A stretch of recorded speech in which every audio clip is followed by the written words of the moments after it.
Ahmad അൽ Marzooqi കണ്ണാത്ത ആൾ ഒരു ദിവസം മുത്തുനബിനെ കിനാവിൽ കണ്ടു സല്ലല്ലാഹു അലൈഹി വസല്ലം. കിനാവ് കാണാൻ പിന്നെ കണ്ണുണ്ടല്ലോ. ഞാൻ ചിലപ്പോൾ അങ്ങനെ ആലോചിക്കേണ്ടി നമുക്ക് കണ്ണുള്ളതുകൊണ്ടാണോ കാണാത്തത്?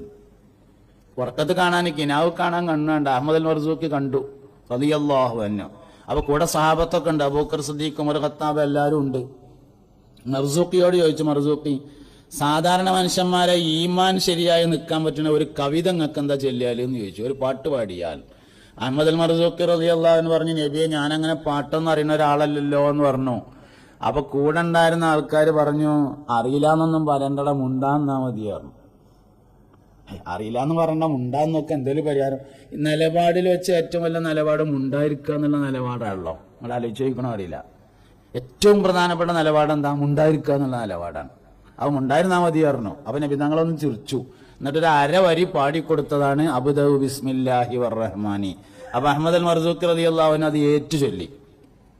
പിന്നെ മുപ്പര അവിടുന്നാണ് ചെല്ലാണ് ബാക്കി 26 വരികൾ മഹാനവറുകൾ ആ ഉറക്കത്തിൽ ചൊല്ലി. നേരം വെളുത്തപ്പോൾ അതൊക്കെ ഓർമ്മയുണ്ട്.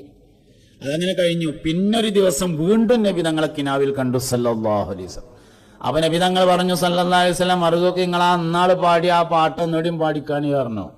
അതിൽ അഹ്മദ് അൽ മർസൂഖി റളിയല്ലാഹു അൻഹു പാടിക്കൊടുത്തു, അബ്ദഉ ബിസ്മില്ലാഹി വറഹ്മാനി വബിർറഹീമി ദായിമിൽ ഇഹ്സാനി അൽഹംദുലില്ലാഹിൽ ഖദീമിൽ അവ്വലി അൽ ആഖിരിൽ ബാഖി ബിലാ തഹവ്വുലി. ഈ ബൈത്ത് എല്ലാവരും ടെൻഷൻ ഉണ്ടാവില്ല എന്ന് തൽസമാത്തിന്റെ കിതാബിലുണ്ട്. അതിനിപ്പോൾ ഈ ബൈത്ത് എവിടെയുള്ളതെന്ന് അറിയാം നിങ്ങൾക്ക്? വല്യമ്മാന്റെ 14 വക ഏടിലുള്ളത്. അതെന്താ വല്യമ്മാന്റെ 14 വക ഏട്? വല്യപ്പാക്ക് ഇല്ലാത്തതുകൊണ്ട് തന്നെ.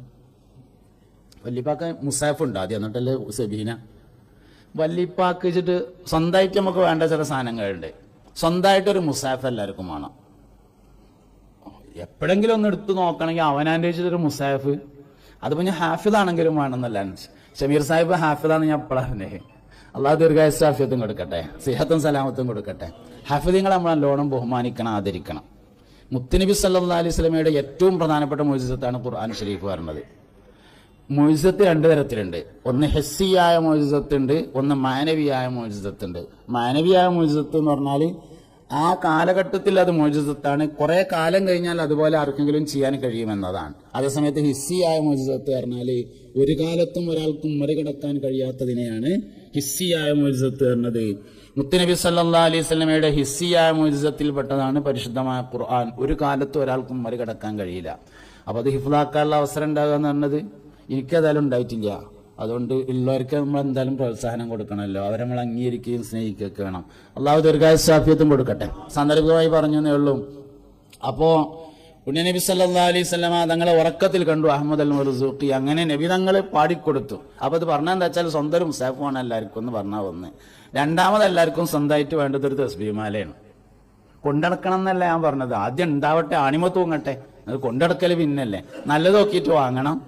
നല്ല നോക്കിയിട്ടൊരു തസ്ബീഹ് മാല വാങ്ങണം എല്ലാവരും. എവിടുന്ന കിട്ടുകച്ചാൽ ഉരുണ്ട മണിയുള്ളതാണ് ഏറ്റവും നല്ലത്. 101 മണിയുള്ളത് വാങ്ങണം. 33, 33, 33, 99 2 വലിയ മണിയും അങ്ങനെ 101 മണിയുള്ളതാണ് വാങ്ങേണ്ടത്. 100 വാങ്ങരുത്. എഴുത്തുള്ളതും വാങ്ങാതിരിക്കലാണ് നല്ലത്. എഴുത്തുള്ളത് ചിലപ്പോൾ ഷിയാക്കളുടേതായിരിക്കും, നമുക്ക് പെട്ടെന്ന് തിരിച്ചറിയാൻ പറ്റൂല. ഉരുണ്ട മണിയാണ് നല്ലത്. 101 100 മണിയുള്ളത് നമ്മളതല്ല. തസ്ബീഹ് മാല നമുക്ക് മാത്രമല്ല ഉള്ളത്, പല മതക്കാർക്കും ഉണ്ട്. അതുകൊണ്ട് 101 നമ്മളത്, അതന്നെ വാങ്ങണം. ആദ്യം ആണിമ തൂങ്ങട്ടെ. പഞ്ച് കിടക്കുമ്പോൾ ഭാര്യനോട് ഏടി ഇന്റെ തസ്ബീഹിന്റെ എടുത്താന്ന് പറയണമെങ്കിൽ ആദ്യം സാധനം ആണിമ തൂങ്ങണ്ടേ, എന്നാലല്ലേ പറ്റുള്ളൂ. ആദ്യം ആണിമ തൂങ്ങട്ടെ, എന്നിട്ട് നമുക്ക് കൊണ്ടടക്കൽ പിന്നാക്കാം. അപ്പൊ അതുകൊണ്ട് 2 സാധനം എല്ലാവർക്കും വേണം.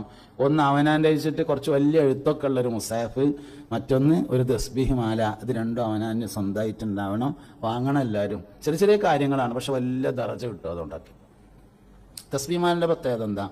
നാളെ അള്ളാഹുവിൻ്റെ അടുക്കൽ നമുക്ക് അനുകൂലമായി സാക്ഷി നിൽക്കുന്ന സാധനമാണ്. നിയമൽ മുദക്കിറു അസ്സുബ്ഹ എന്ന് ഇമാം ഖുർത്തുബി റളിയല്ലാഹു അൻഹു ഉദ്ധരിച്ച ഹദീസിലുണ്ട്.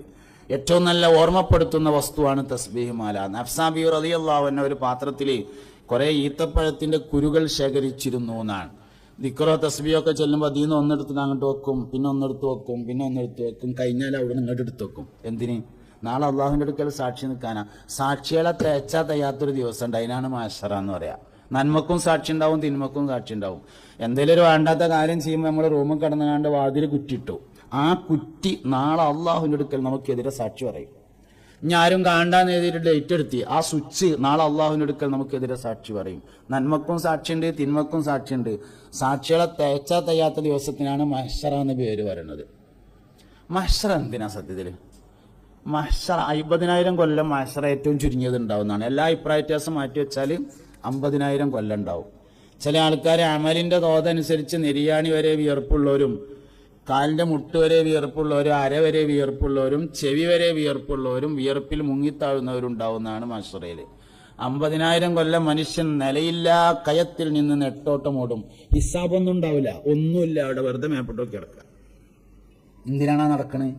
ആ നടക്കുന്നതിലൊരു രഹസ്യമുണ്ട് എന്നാണ്. 50,000 കൊല്ലം അന്തം വിട്ട് നടക്കുമ്പോൾ ആൾക്കാർ തമ്മിൽ പറയും, എന്താ ഈ നിർത്താൻ, നമുക്ക് എവിടെയെങ്കിലും ഒന്ന് പോയോക്കല്ലേ. അങ്ങനെ പോകും അബൂന അബുൽ ബഷർ സയ്യിദുന ആദം അലൈഹിസ്സലാമിന്റെ അടുക്കല്. ഉലുൽ അസ്മയുടെ അടുത്ത് മാത്രമേ പോകുള്ളൂ എന്നൊരു അഭിപ്രായം ഉണ്ട്.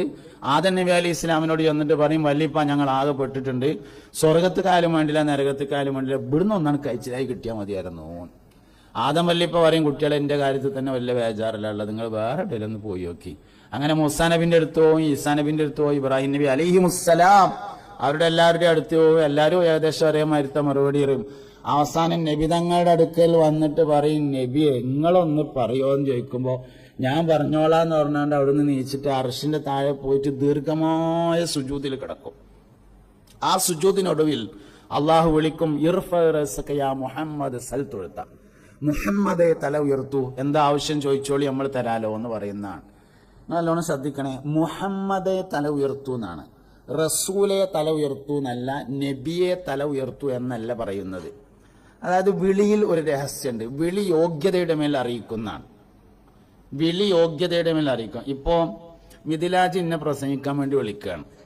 അപ്പൊ ശരിക്കും ബഹുമാനപ്പെട്ട പണ്ഡിതനും പ്രഭാഷകനും ചിന്തകനും ഒക്കെ ആയ സാലിം ഫൈസി കുളത്തൂർ അവരുകൾ പ്രസംഗിക്കുന്നു എന്ന് പറയണതിന് പകരം കന്തൂറ ഇട്ടവനും കക്കൂസിൽ പോകുന്നവനും തുണികുപ്പായും അയൺ ചെയ്യുന്നവനുമായ സാലിം ഫൈസി പ്രസംഗിക്കുന്നു എന്ന് പറയാൻ പാടില്ല. എന്തുകൊണ്ട്? അതല്ല പ്രസംഗത്തിന്റെ യോഗ്യത, അതുകൊണ്ടാണ് പറയാൻ പാടില്ലാത്തത്. അപ്പൊ വിളി യോഗ്യതയുടെ മേൽ അറിയിക്കും. അള്ളാഹു നബി തങ്ങളെ യാ മുഹമ്മദ് എന്നൊരിക്കലും വിളിച്ചിട്ടില്ല. ആകെ ഈ ഒരു സമയത്ത് മാത്രമേ വിളിക്കുന്നുള്ളൂ. ഖുർആനിൽ യാ മുഹമ്മദ് എന്ന് എവിടെയും കാണൂല. അള്ളാഹു യാ മുഹമ്മദ് യാ അയ്യുഹൻ നബിയു എന്ന് വിളിച്ചിട്ടുണ്ട്. യാ അയ്യുഹർ റസൂലു ബല്ലഗ മാ ഉൻസില ഇലൈക എന്ന് പറഞ്ഞിട്ടുണ്ട്. റസൂൽ എന്ന് വിളിച്ചിട്ടുണ്ട്. തോഹ എന്ന് വിളിച്ചിട്ടുണ്ട്. യാസീൻ എന്ന് വിളിച്ചിട്ടുണ്ട്. യാ അയ്യുഹൽ മുസമ്മിൽ എന്ന് വിളിച്ചിട്ടുണ്ട്. യാ അയ്യുഹൽ മുദ്ദസ്സിർ എന്ന് വിളിച്ചിട്ടുണ്ട്. യാ മുഹമ്മദ് എന്നൊരിക്കലും വിളിച്ചിട്ടില്ല. ആകെ ഒരു തവണയാണ് വിളിക്കുന്നത്. അത് ശഫാഅത്തിന് വേണ്ടി വിളിക്കുമ്പോൾ ഇർഫഉ റഅസക യാ മുഹമ്മദ്, മുഹമ്മദെ തല ഉയർത്തു എന്ന് പറയുമ്പോൾ നമുക്ക് മനസ്സിലാകും നുബുവത്തും റിസാലത്തുമല്ല യോഗ്യത, മുഹമ്മദീയത്താണ് യോഗ്യത. സല്ലല്ലാഹു അലൈഹി വസല്ലം.